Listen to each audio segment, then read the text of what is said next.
Very good. Well, let me open us in prayer, and we will get started. Let's pray. Lord, we thank you for this opportunity to tackle this topic. Marriage union is cosmically potent, as you intended. And in a fallen world, opportunities for immaturity, bad habits, and sin during dating or courting abound. And so we ask you for wisdom. Yet we don't approach this topic with fear, but with joy and anticipation, befitting the children of God. For you have given marriage to us for our learning, our good, and your glory. We long to see our children grow toward and be united in the covenant of marriage in a way that proclaims your name and your beauty and your peace to a world groaning for fruitful, joyful relationships, especially in marriage. Amen. Amen. Amen. All right, so let's just start with a couple affirmations, and then we'll jump into the discussion. As I would believe these gentlemen would agree, and most of you probably, or all of you, in the creation mandate in Genesis 1, God told Adam, and then later reaffirmed it to Noah in Genesis 9 to form and fill the earth. And then he reaffirmed this after the fall in the Great Commission, to go, baptize, and make disciples, and to teach. Therefore, God created a world wired for this mission. And one of the primary energies and motivators that God created in this world is sexual energy. And that is one of the primary motives, relationship energy, desire for close and intimate relationship, that motivates men and women to marry and have children and be fruitful and to rule the creation in God's name. And therefore, as Christians, as a normative expectation of the creation mandate, and the Great Commission, we want our children to marry. And therefore, logically, we want our children to progress in relationship with their future spouses. And that progression goes from casual relationship, right, maybe circumstantial, running into somebody or getting to know them, all the way to engagement and marriage. So they can have fruitful dominion. And how to progress in those relationships. The topic of discussion for today. We're not embarrassed by any of this. We don't shy away from it. We rejoice in the mission that God has given us, and we rejoice that He chose marriage as the primary means for accomplishing His ends. So with those, let me just remind us of a few things as we get into the discussion. The time period of discussion that we're talking about primarily, although we can wonder if you want, is not the period of kind of getting to know someone or in a group setting. At the other extreme, we're not really talking about, post-engagement or post-wedding. We're talking about the period of time in between. So basically, when a teen or thereabouts is got their focus on a specific person and really wants to get to know that person in a concerted fashion. And if you're in your 20s or you're independent, living on your own, there will be much here that still applies. But we're focusing on teens. So the specific question for today for discussion is, what are wise methods, models, or practices for teenagers to grow in relationship by spending time with one other specific person with a view toward lifelong marriage? When we discuss these things, it's important to remember the difference between biblical law or principle and in contrast to wisdom, wise decisions in any particular situation. And so as we discuss this happens a lot, we can get into problems if we flip the two. If we take a wise decision in a particular situation and mandate it universally as God's law everywhere, that is one ditch. Another ditch is to take God's law or biblical principles and demote them to freedom of choice in any particular situation. So as we discuss this, we'll want to keep that in mind, and if we can, highlight whether we're talking about a fundamental biblical principle that should be universal or nearly universal, or maybe something that worked well in our experience, or that we think works well in certain experiences for families. So we'll call those are important category distinctions. All right, with that, I'll stop talking, and let's go to Larson first. If you'd introduce yourself, maybe tell us a little about your family, and particularly the ages or general ages of your kids, and then Pastor McLain. Okay. Larson Hicks. I've got 8 kids from age 19 down to 3 months. So a good range. 3 of those are teenagers, 19, 18, 17-year-old boys. None that are married yet. And so dating is very much a topic that's heavy on our hearts, something we think about a lot, talk about a lot.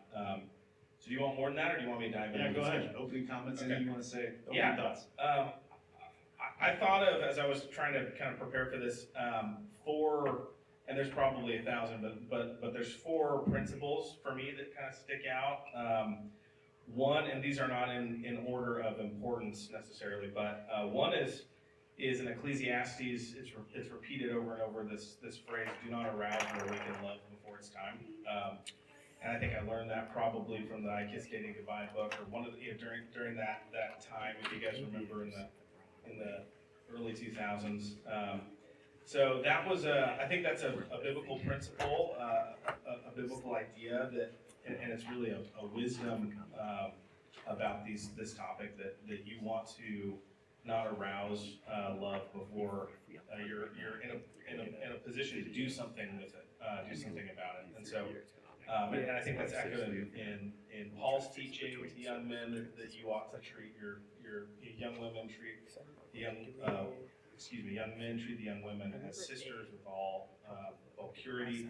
And so I think that concept is one important principle. The other is that this is a mystery.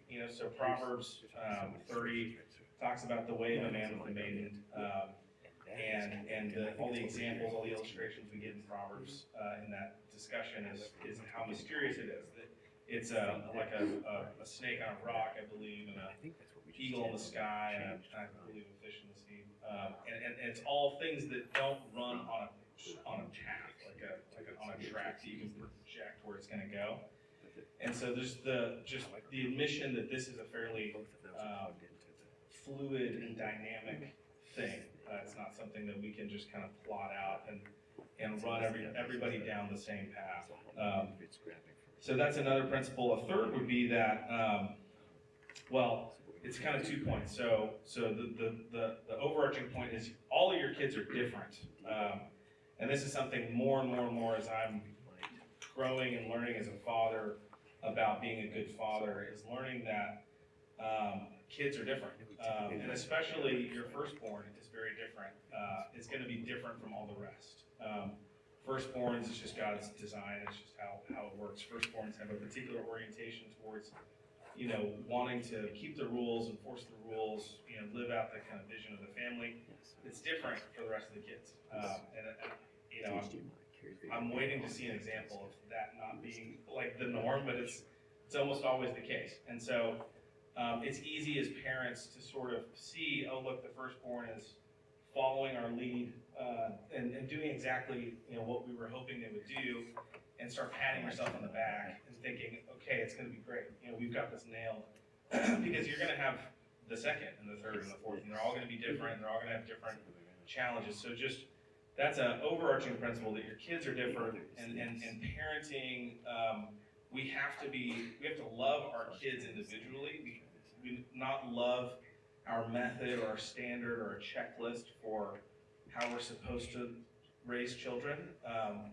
We're supposed to, so the example I'd give there is Jesus telling the Pharisees, or Jesus talking about, there will be some who said, I did these things in your name, and he says, depart from me, I never knew you. I think what he's saying, it's going to be people who go, but I followed the courtship model. I read the Doug Wilson book, I followed the courtship model. It had verses all over it. And he's going to say, depart from me, I never knew you. Because you didn't, your heart wasn't in the right place. Your heart wasn't for the Lord. Your heart was somewhere else. It was, I want a formula, I want a system so that I can get a pass. It's no different from Pharisees who just follow rules. They love the rules that they've made, their man-made traditions, but they don't love God. So I think that's an important principle to always keep in mind in parenting. But in particular, I would say, just on this topic, the final kind of 2 principles are boys and girls are different, and the program for this is different. The principle for young women is that, I believe biblically, a father is to protect his daughter, and in this area in particular, it is a dad's job to be sort of the gatekeeper of that kind of walled garden of marriage. And young men, on the other hand, are to leave and cleave. And so we are supposed to be letting go of our young men and sending them out. And so if you treat courtship with your son the way that you treat courtship the same way that you treat your daughters in courtship, I think that's a big mistake. So I'll stop there. All right, Brian McLain. I have 6 girls. My oldest is 21 and is engaged to be married in February, and all the way down to 9. So I have a 19-year-old and a 17-year-old. So we're at that stage too, where we've been through the courtship with. You know, it went as growing up. I was taught in the church that women are objects, even though they didn't specifically say that. That's the way they treated it. You date around. I remember a Sunday school teacher, a man, telling us boys in 6th, 7th, 8th grade, how far is too far is when the next step leads to sex. So I grew up thinking, okay, as long as I don't cross this boundary, women are there, girls are there to have fun with. And so I wasn't trained as a young man to respect and look at another woman as my sister in Christ and look at her as somebody that is an image bearer of God who will be a wife and mother one day. So that's what we are wanting to train here. And so a lot of what we're talking about here is the principle of, we even kind of touched on a little bit of maturity, of growing up. Like the ditches are not just to be avoided because they're bad. It's also a marker for you to figure out whether you are mature in how you are raising your kids, as whether you are actually focused on the right things. Maturity is a hard thing maturity is a hard thing to pinpoint, and it's necessarily so. It's designed that way. There is no pinpoint that says this is what it looks like every single time. Wisdom and maturity play out as you navigate these gray areas like Larson's talking about. Courtship, dating is one of those areas. Raising kids into courtship and dating is one of these areas where the principles don't apply strictly to everybody, but there is a boundary there, and you ought to be able to navigate it well. And a large part of that is teaching your kids to love the standard and not just obey the standard, to love them. Because what you're doing with your kids is you're teaching them to love God in that way. Mm-hmm. That's the same thing that Larson's talking about. It's not just keeping the rules. It's a love of God that develops, that begins with obeying rules, right? You know, I even talked about this recently in my, you know, the progression in the Bible of the priest, king, prophet.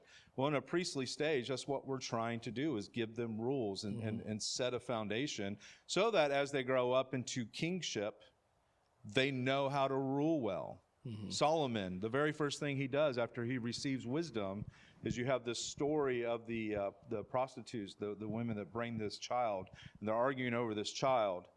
There's no principle in the law, you know, in the Pentateuch for how to handle this.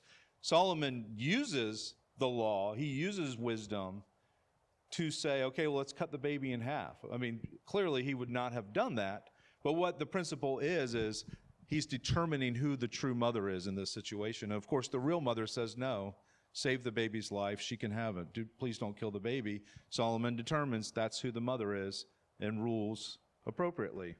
Well, that's the way wisdom works. You look at situations, but really the idea is as you look at these situations and make decisions, you do it with the goal of winning your children's heart. Mm-hmm.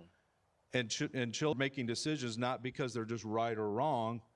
So even in dating, and when you're choosing a mate, when you're looking at who is going to be appropriate, it's not just because they check off the lists. You need to use wisdom. Like you're at this stage now where wisdom is coming into play as you're determining a mate. You have to look at the way that they act around their parents and the things they say. And in some cases, it's super easy, right? It's very easy to determine, yeah, that person is definitely not somebody I'm aiming for. But, and I want to emphasize this, you have to navigate that. It's tough because, as Daron said earlier, we want our kids to be sexually attracted to one another, right? Like we're not trying to squash that. We want to develop appropriately. We want them to navigate that appropriately. We don't want to say, ew, this is nasty and ugly and should be kept secret. No, we want to cultivate that. So, Thank you, brothers. For my part, we have 6 kids, 5 daughters, and a young son, and 2 recent marriages. So this is fresh in our minds as well, and we have a few to go. Let's talk about definitions a little bit. We're not going to define formally here today dating versus courtship. So instead, what I like to do is talk about mature or godly dating / courtship, and then immature or ungodly dating or courtship. So there could be good or bad dating or good or bad courtship. So we're not going to hang our hat on either term, if that's all right. So as we work toward a discussion of wisdom and balance on some issues, it may be helpful and easier to start with the extremes, the ditches. So there are a couple of ditches.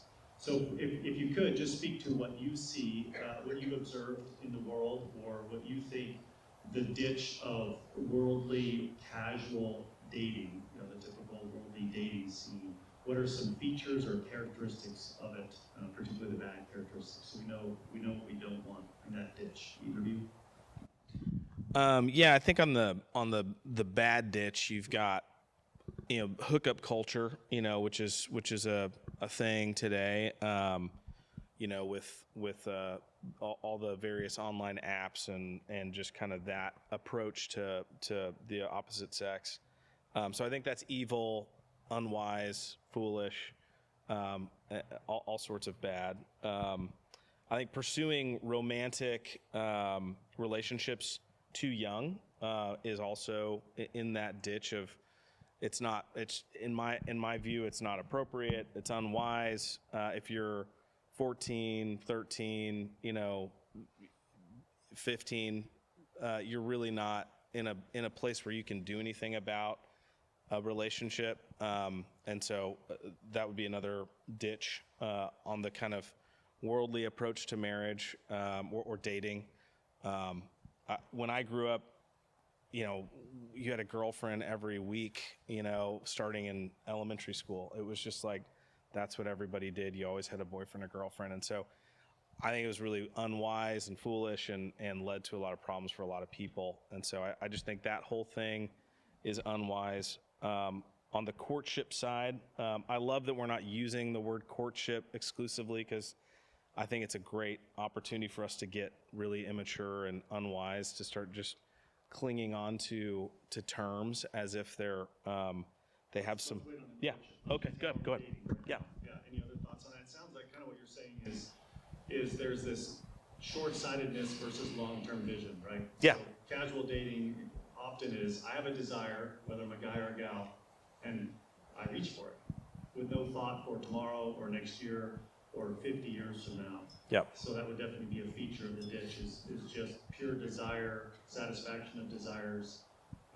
And those desires are different. We'll talk about this often between a young man and a young woman.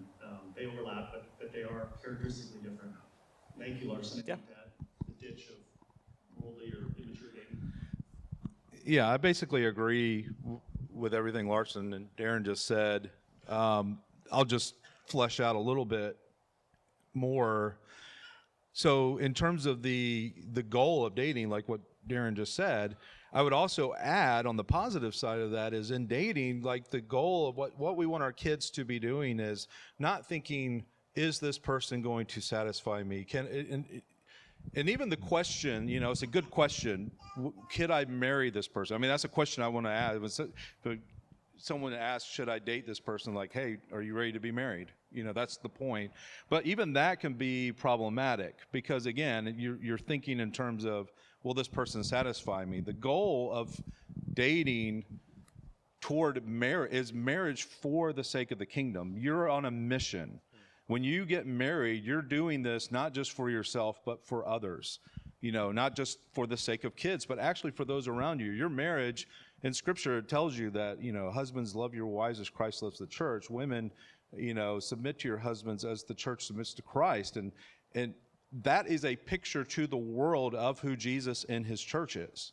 So your marriage gets inserted into that mission. So what you're looking for in a spouse is somebody you're attracted to, somebody that does have good qualities that you appreciate, but really somebody that you can enter into a mission with a 50-year, 60-year plan.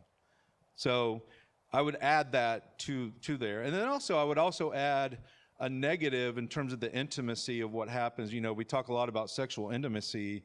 I also think the emotional aspect is, we don't often think about that, but that does damage too. So when you're young, emotions are running wild. You connect yourself to some person because you're into them and they're into you.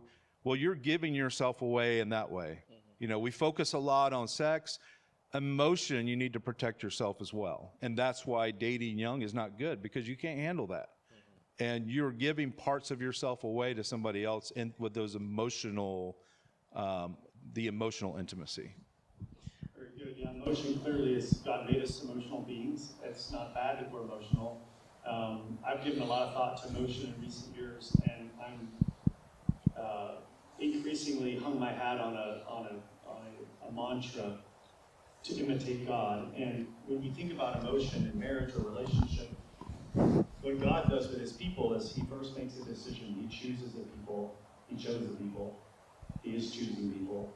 And then he acts in love. He blesses his beloved. Even though they're ugly, he makes them lovely. And then he truly delights in them.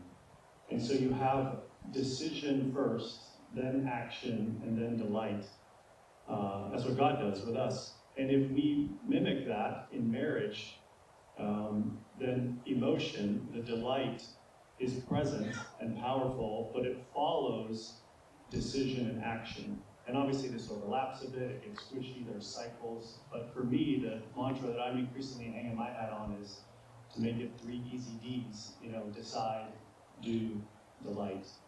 And to me, casual or immature dating is, well, what do I delight in? You put the last thing first. And then whatever you delight in, you just chase after it. And the problem is that then if your actions and your choices are motivated by emotion, emotion is very fickle, as we know, and fleeting. And now your actions will also be fickle and fleeting. And it's just a complete chaos. So we want discipline and delight.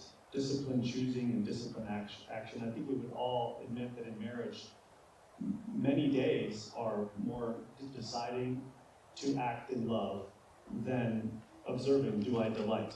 Right? And in sibling relationships or family relationships or any close relationship, this is true.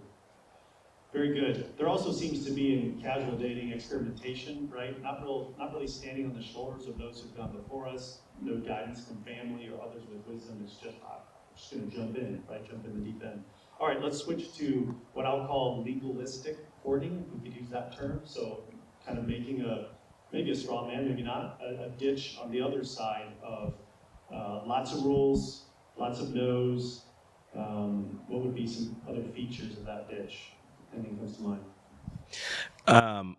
If I can, I don't know if we're going to talk about the good. Are we going to talk about the good aspects of these two things, or do we want to try to? We can now if you want. Yep. Okay, so I will say I think we have lost something with the kind of 1950s approach to dating. I think things went off the rails in some really obvious ways, but I think the idea of a young man taking initiative and buying some flowers and going, to the young lady's house and meeting the family and taking the lady on a date and bringing her back by 10, that's a really beautiful thing. And I don't think, if that's what you're doing and it sounds like it's dating and it's the worldly, assuming a lot of other things are right, that's a good picture. And I think that there's a weird reflex against, well, we can't do dating because we're Reformed Christians and we only do courtship, and so you can't show up at the door with flowers and call it a date.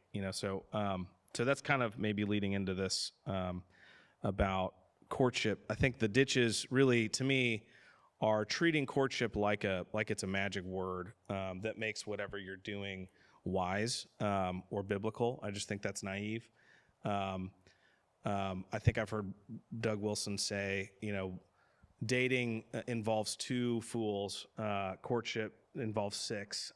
It's not like it gets better because you've got 6 fools involved.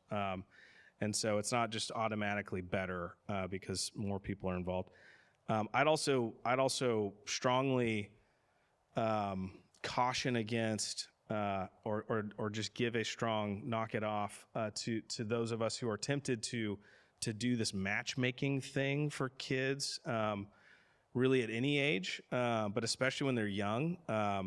I've personally been hurt by this practice where a father picks a guy and says, I want him for a son-in-law, and starts treating him a special way and starts giving him access to his daughter in a way that he shouldn't. So one of the best things I think a father of daughters can do is chase young men off, and say, get out of here, get lost. Like, that's a huge blessing to the fathers of teenage boys, to have fathers of teenage girls who have the backbone and the willingness to say, get lost. So that would be an affirmation of some of the good things about courtship. But yeah, I didn't go a lot into the negatives of courtship. So you do more. So negatives, I would say, it's on.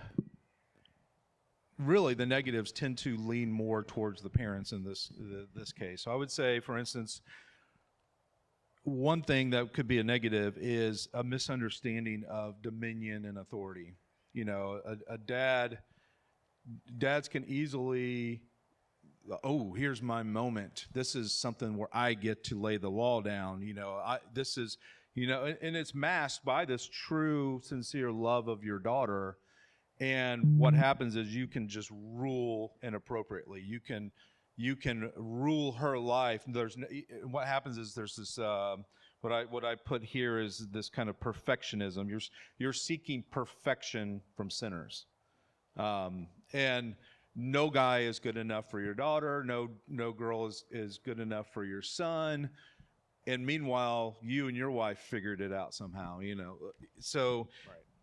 Yeah, you put up too many strong boundaries there. And sometimes, so there are, but that's, again, the other ditch is no boundaries at all. Obviously, you want to protect your daughter, but you also want to protect her from yourself.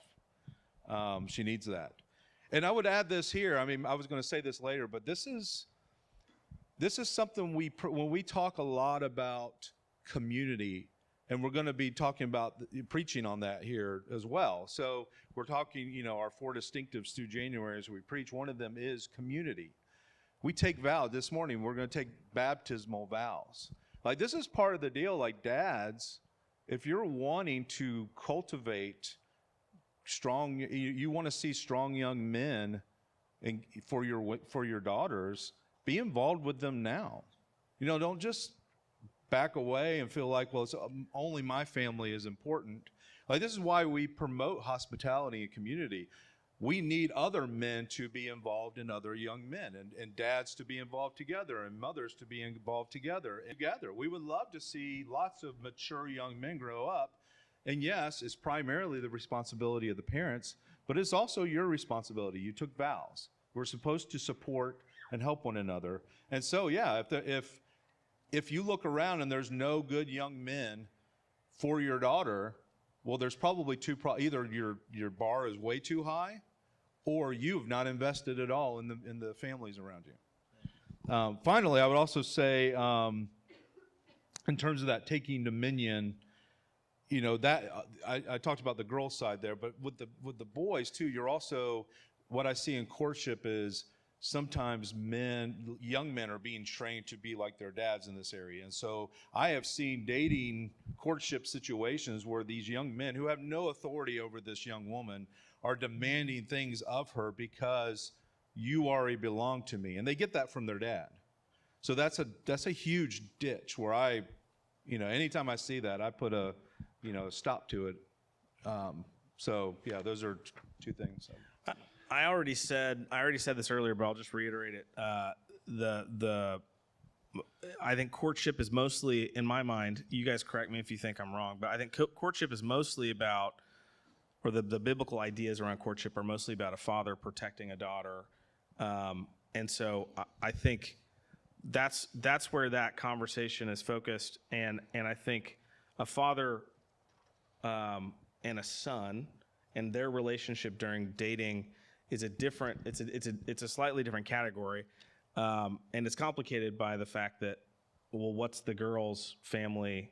How's her father protecting or not protecting the situation? And so I feel like with sons, a relationship between a father and a mother and their son, who's at the right age to be pursuing a girl, it's more of, in my mind, it's more of a role of advisor and confidant, and a wise son is absolutely going to his parents, should want their feedback. What do you think about this young lady? But it's not, is it okay if, or am I allowed to, do I have your permission to?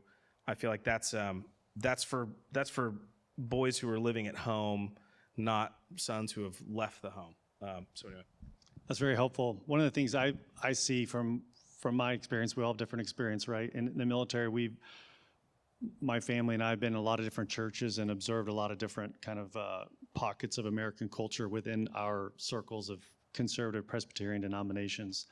And in one church, we saw a family that had like 6 or 7 or 8 daughters, ages like 18 to 35. Actually, maybe it was 10 daughters. Anyway, huge family of daughters, and none were married. Well, that's odd, right? And so there can be this what I would call just unreasonable standard, which you alluded to, right? And there often is accompanied by not much joy and legalism. There doesn't have to be legalism there, but often there is. And one of the big challenges to me, or problems with legalism, if you approach it as a father, particularly as a parent, with your kids when they date, is they're going to mimic you, right? We mimic God, they mimic us. And legalism in marriage looks like this. I'll put on the wife's hat first, or the husband's hat first. Hey, wife, when you're lovely, I'll love you. And we've all been there, right? I've been there. As opposed to, I will help you become lovely by loving you. From the wife's perspective, hey, husband, you're a terrible leader. When you are respectable, then I will respect you. And this is gospel nitty-gritty living, right? And so it's really important that we get this right, even as we approach potential future sons-in-law or potential future daughters-in-law, that there's gospel and grace there. There have to be standards, but legalism is always knocking at the door. Well, yeah, go ahead, riff on that. I want to connect a dot that I think a point you're making, I think, is really, really good, but you didn't say explicitly, which is that as a father to daughters, what you're saying is you're not looking necessarily for a young man who has arrived completely, but you're instead who is completely respectable in all the perfect ways. And instead, as a father of daughters, you're looking at the potential in a young man. You're looking at, is this a young man that you can go on mission with? But he may not. He's going to have some rough edges, and you're going to have to respect him. Is that's part of what the point you were making? Yeah, that's well said. Bradford, I'm getting a note that this microphone is not streaming live, so We good to fixed go? it, yeah. Okay, awesome. Well, let's go in a little bit of briefly autobiographical perspective. What was your perspective, if you're willing to share it? Your experience with your wife or others in dating, growing up, or those of your peers or friends when you were growing up, for good or bad. What did you see? What did you experience? How did it go? Yeah. I'm like tail end of Gen X, beginning of millennial. I've got Gen X older siblings, so I don't know if I'm 82, born in 82. So I just feel like all the generations have different, experiences, but I have I feel like a older school, story. Bethany and I started dating in high school. So I was a junior in high school. She was a sophomore, and we dated. And then about a year in, we kissed dating goodbye because of that whole movement and book. And I was a leader in our youth group and felt like I needed to set an example. And then we started kissing again. And so at some point we started dating again, and I moved off to Idaho, and I went to India for a little while. And so I put as many thousands of miles between me and Bethany for those last couple of years of dating, which was very helpful. But yeah, that's how we met and how we ended up getting married. Yeah, I already shared a little bit. I mean, God was very gracious to us. because it really, when I met Denise, I had reached a point where I was just completely dissatisfied. I had dated every single girl in my church and was really like felt this emptiness. And so what I did is I poured, by God's grace, poured myself into just serving in the church. And part of our meeting story was working at a summer camp together with kids. And that's where I knew her a little bit before, but that's where we worked together. And I had, for whatever reason, and nobody told me this, nobody taught me this, it's just in my own weird mind, I just thought, I'm not dating until I get married at this point. I'm just sick of it. I don't trust myself. I just don't see the point in this. And then when I met Denise and then watched her for those couple weeks working at camp, that's where it kind of like, hey, I would marry this girl. But again, this is probably we think about this objection a lot, like it was good enough for me, it was good enough for my kids. And I think about that too. Obviously, Denise and I turned out well. God was gracious to us. We learned, we grew. We can expect that around us, like God will continue to do that. But that doesn't also mean that we don't want to improve on the way that we did things as well. So I don't want to do that for my kids. I do want to learn and grow and establish better principles and help them to get a start better than I did. But I also want to keep in mind that God will reward obedience. So. Very good. In my case, I only dated one girl, my now wife, and so it's very simple by God's grace. And I did go on one double date as a favor to a friend to kind of create a more group atmosphere, and that can be a good thing too. But that did not lead to marriage for either of us. I want to aid our discussion by introducing some language richness here by borrowing from C.S. Lewis in his book, The Four Loves. So I'll describe four loves as he describes them. That are present in the creation that God created, and that are at play in dating and in marriage, and then a fifth that he doesn't name as a love for obvious reasons, but it's a key factor, a key thing. And I'll start with that one. So we'll talk about five then. The first is Venus, which C.S. Lewis calls Venus, which is the raw or instinctive desire for the sex act. All right. Next would be Eros, which is deep romantic yearning to unite with your beloved, with a beloved, with the whole person. So it's not, in contrast, it's not a desire for sex, it's a desire to be with another person in every way and connect with them in many ways. This requires an enduring commitment to flourish. Venus wants the act, but Eros wants the beloved. Okay, so we'll contrast those two. Next we have agape, which is divine love, as C.S. Lewis puts it. So this is unconditional, gracious, sacrificial love. This is Christian love. This is the highest love that God demonstrates for us as well. We also have philia, which is the love of friendship, but it's not mere companionship. The idea here is that there would only be a few people with whom you'd ever meet that you could have philia. It could be another guy, it could be a gal, but this is more than companionship. In dating or marriage, often one of the ways this language can be helpful is, many marriages in this room probably started with philia, right? It was a friend, and then it changed, right, to eros, and there were other elements there. Sometimes there's eros in a relationship as people meet, and then philia develops, and it should hopefully develop. So language like this can help us examine the motivations that are occurring in dating, for example. The last love is storge, which is affection or fondness of familiarity. So it could be a favorite room in the house, or a dish of food, or a pair of jeans, or perhaps a person as well. But we won't talk about that one much. So given these categories, what do you all see as the primary motivations, or in reality, or should be? What's the mix of these? How do they play in dating? If you have any thoughts there. I'll say,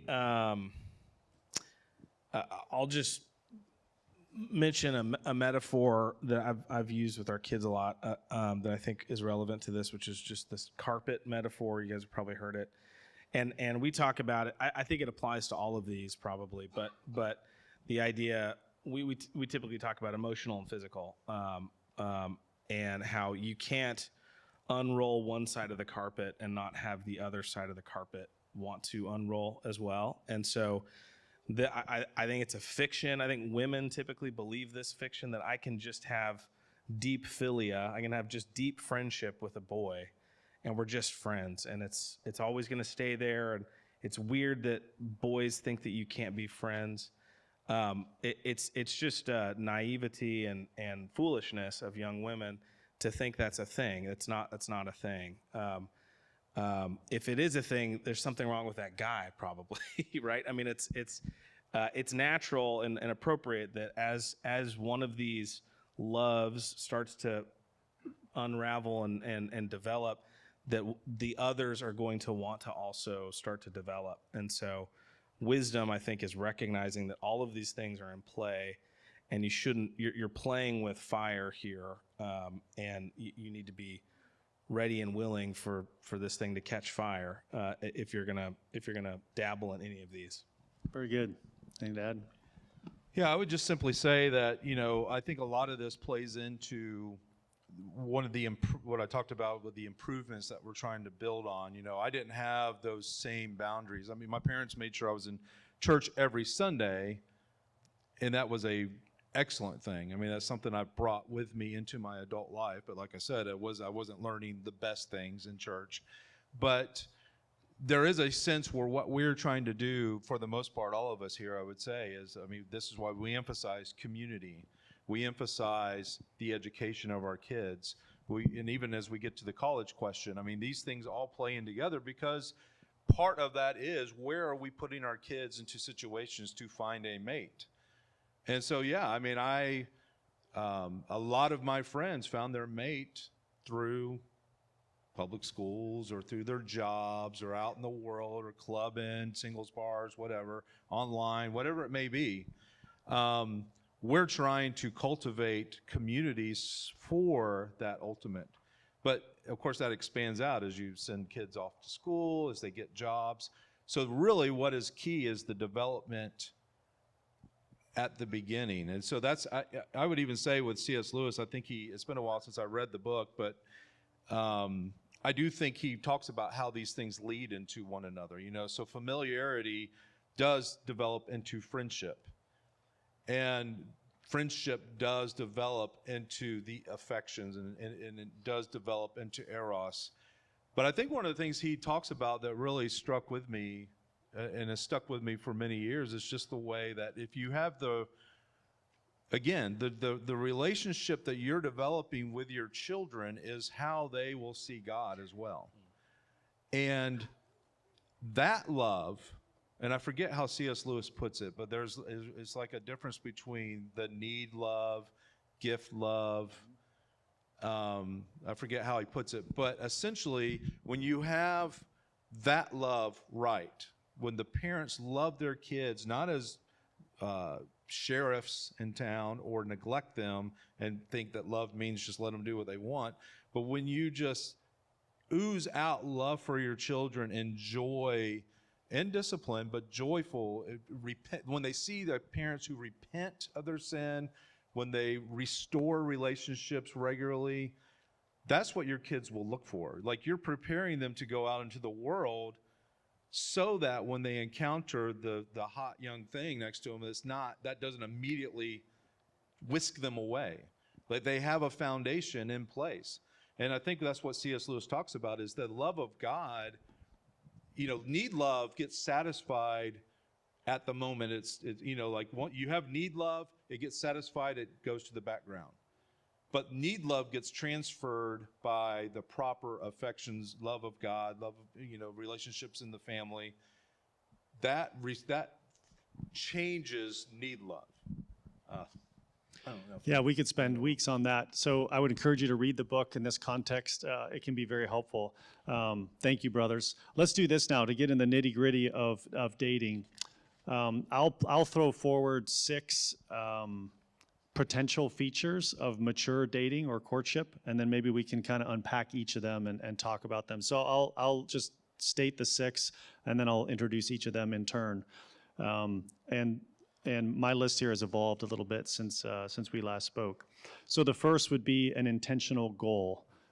So in this case, lifelong marriage. The second would be, and this is in no particular order, family involvement. The third would be accountability. The fourth, emotional and physical boundaries. The fifth, the compatibility question, right? Alignment of values, beliefs, and goals. And then the sixth, demonstration of roles. So how do you practice your husband role when you're dating, or should you? And then, or to what extent, right? You guys alluded to this earlier. Or as a woman, how do you follow, or how do you respect, or what do you do? Because it's different when you're dating than when you're married, but there's some that's the same. So how do you practice those roles? All right, so let's talk through each of these. I think we would agree that marriage is the goal, lifelong marriage, faithful Christian marriage is the goal. So if that's the goal, when would you recommend people, don't kindle love before it's time? When is it appropriate to start down the path of getting to know someone pretty well relative to a potential wedding date? I mean, you can see where this goes, right? If you're 15 and you're probably not going to be married for a while, is it wise to get emotionally involved and let things progress? So let's talk about timelines. What's reasonable? What do you guys think? Yeah, I mean, for me, our philosophy has always been if marriage isn't within a year kind of feasibility, like if you're not a year from being able to be married, you shouldn't start kindling this thing. So that's my rule of thumb. I think you could extend that or shorten that, and different situations are going to require a different approach, but I think that's a reasonable way to think about it. Yeah, I mean, we do say, I mean, it's not something that we've hammered home, but we don't allow our daughters to date in high school. And it's not because I think there's a magic number there, but there's other things going on. I mean, they're still being cultivated at that time. Now, if there was a godly young man that in the church, it's not a hard and fast rule, but it is kind of like the girls know, like dating's not really a thing we do in high school. Mm-hmm. So. And that can be freeing, right? Because she can just tell a guy, hey, I'm not allowed to date in high school, and it can kind of solve some issues there. Well, and to your list, dating is such an unnatural thing. I mean, it's such you have all the vulnerability of a committed relationship without any of the protections of a committed relationship. And so when you're dating, you're just in this really weird zone of vulnerability that in young men, I see just tons of jealousy that's just overwhelming, and it's impossible to deal with because it's like, what do I do? I want to protect her and I want her to be mine, but she's not mine. And so how do I? So that's one of those things where it's like, hey, if you want to sign up for just years of torture, because that's what it's going to be if you're going to be dating for years, go ahead. But that's a really dumb, like you're asking for it, don't say I didn't tell you so.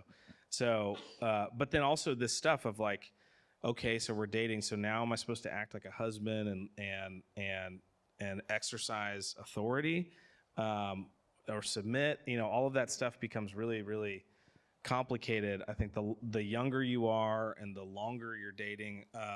So I'm a big fan of short engagements, fairly short process end to end, because I think there's a really weird, unnatural dynamic to dating that you really don't want to just hang out in. And of course, the teenagers, if they haven't been through this before, don't comprehend when they hear that guideline. They don't comprehend how strong the engines are, right? Because they haven't experienced it. And so that's a time where teenagers will have to just believe that their parents know something they don't. And trust me, we do know something you don't, because the engines get going, and it's very powerful. It's one of the most powerful things, motivations in humankind that God created for reasons we stated earlier. Man, the time flies. We don't have a lot of time. Let's let it hit at least all these and then get a couple questions. Family involvement. I thought about 3 aspects of family involvement in a dating or courtship. One would be authority, right? There's some authority there, particularly on the father's side. There's wisdom to be had from family, and then there's relationships. We all know you marry into a family. You want to establish good relationships with your future wife or husband's siblings, and they may have a say in the family as kind of vetting you or vetting the other person. So what are some healthy ways to be involved, or necessary or healthy, strong or moderately strong statement there for father, mother, siblings. Any quick thoughts there? We spoke on the father, right, already a bit, and kind of being a filter and helping to say no to some guys.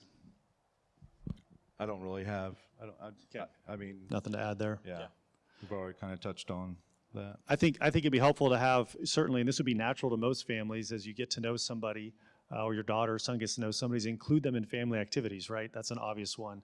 Now, this gets more challenging if a student's away at college, and so sometimes there can be a close friend, they can be a surrogate, right, for your family to kind of keep tabs on them, how they're doing. Well, and I'll add on the negative side again about dating. This is one of the other negatives of dating too early is, as a parent, you're trying to protect the rest of your kids and their hearts. Like, there's these relationships are complex, and so when you're supposed to start treating a boyfriend or a girlfriend like, is this a family member now? Are we supposed to treat them like a family member? Are kids supposed to think of them as a aunt or uncle kind of relationship? And that can be really painful if a breakup happens. And so I think as parents, you're trying to protect your daughter's heart. You're trying to protect, but you're also trying to protect the rest of your kids' hearts.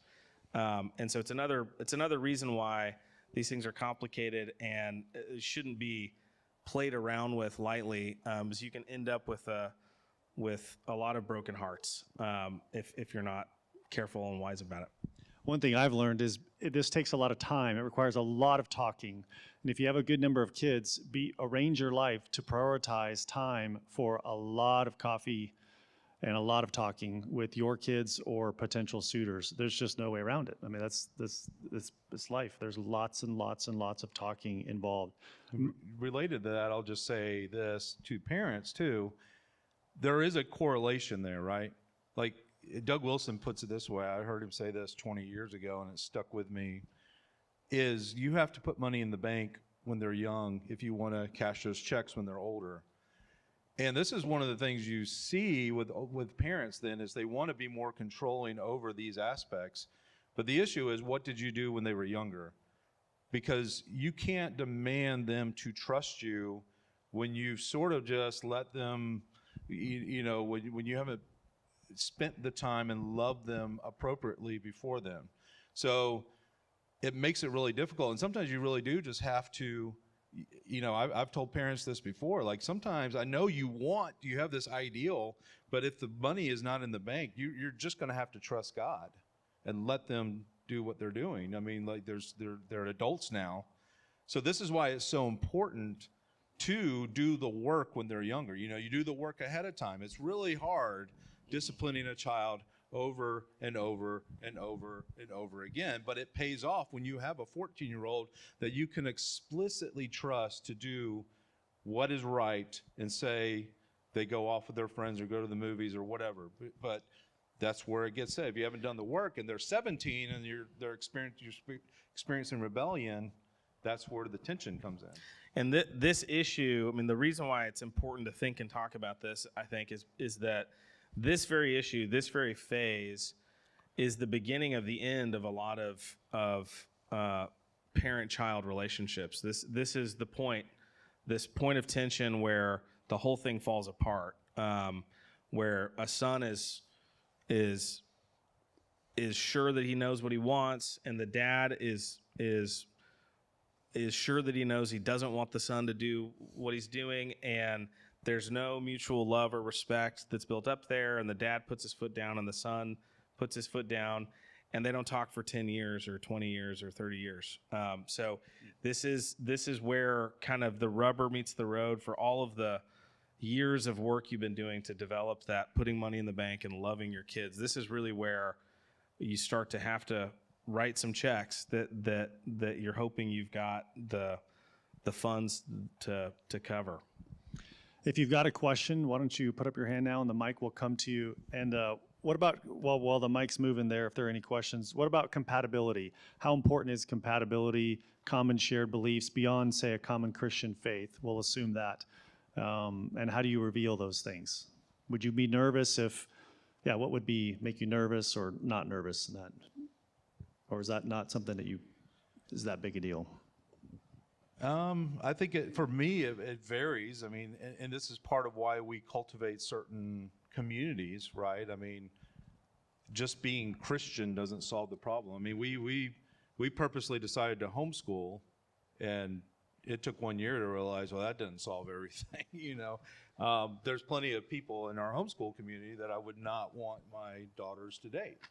So those type of things, I really would take it on a case-by-case basis. But it wasn't college, but when we sent our daughters off to Summer Sanctus in Texas for camp, part of that is the understanding that these are like-minded people, and they're the potential, and this is what happened with Molly, the potential is to find, they're going to meet another godly young man there who I'm trusting his parents are raising them the same way. And this is what, like, honestly, my concern, I don't say this to be, I'm not bragging or anything, but like my daily prayer life, every day I pray for my family in general, but every day I have a different daughter I pray specifically for. And part of that prayer is for their future mate. Like every day, I'm praying for the young man that right now he is not, that protect him from pornography, protect him from the internet, protect him from bad influences, cultivate honor of his parents right now, help him to obey his parents. I think God works through that. I think he listens to that. And, I'm very thankful for the young man in my daughter's life. It blows my mind because I always did the things that I saw other men do ahead of me. And I thought, is this going to work out? Am I doing it right? And then sure enough, God's blessed it. God brought a godly young man to my daughter. And I thought, oh, I should expect this. I'm doing what God asked me to do or told me to do, and he's blessing it. Yeah. So yeah, I expect I expect to have 6 godly young men as part of my family, And I don't care. I mean, honestly, I don't. Low on the totem pole is that they will be in Fort Worth, Texas, or that they will be, like what I really just want is a godly man for my daughters. That's Amen. The most important. All right, question from the audience. I have a question. Thank you guys so much for this. You've handled it very well. It's a difficult topic. I wondered if you might speak into the extension of the delay of marriage, because I feel like this is a really difficult thing in our culture. I mean, we are a part of this country that we live in this culture where we're driven to success. There's a lot of opportunities that would delay the marriage relationship. And perhaps you'll talk about this with your college discussion too. So if I'm jumping the gun, I apologize. But I just wondered your thoughts on that, the extending. Would it be appropriate for parents in the case of, say, a young man pursuing an ambition that's going to take quite a long time, who perhaps feels the maturity and readiness to move into a relationship? Because I think sometimes that desire that they feel can be indicative of a readiness. If they have, we've been putting the money in the bank, they've developed these skills, they've met these people. So in what circumstances, if they're not prepared to provide or be independent, but otherwise, they may be ready for a relationship and they're, getting to that age, how then do we reconcile that difficulty of perhaps our kids have these really great opportunities, like having a daughter who has a full scholarship opportunity to maybe a school we wouldn't have necessarily chosen, but seems to be a good fit. Just what might that look like? How might you reconcile those difficult things? I'll comment on age. I mean, I think early is good. I hope and pray my kids will marry young. I don't think that's a prescriptive thing. It has to happen that way. I will say, for a wise parent, your kid, and I'll say as a parent of dads, or of boys, a dad of boys, that their desire for marriage is one of the greatest tools God's given me as their father to motivate them and steer them towards developing maturity and competence and skill, which is a huge blessing from God. because a lot of us find our teenage boys like, man, I wish I could get this guy to care more about X, Y, or Z, and stop caring so much about girls. And it's like, well, actually, that's the lever that God's giving you. I think of like judo, it's like you take the energy and you redirect it, for your own purpose. So I think a wise father uses this desire to help develop a mission and a vision and a plan and how do we get there to get this thing that you really want. So I'll stop there. Yeah, we're out of time. It's a great question. Let's pick it up again in the college, and we'll use some of that time because it is related, as you alluded to. Thank you, gentlemen. We need to stop and get ready for worship. Thank you all for your attention. Hopefully this generates fruitful conversations in parish groups and in your homes over meals. There's a lot more to talk about here, obviously. We're done. Thanks.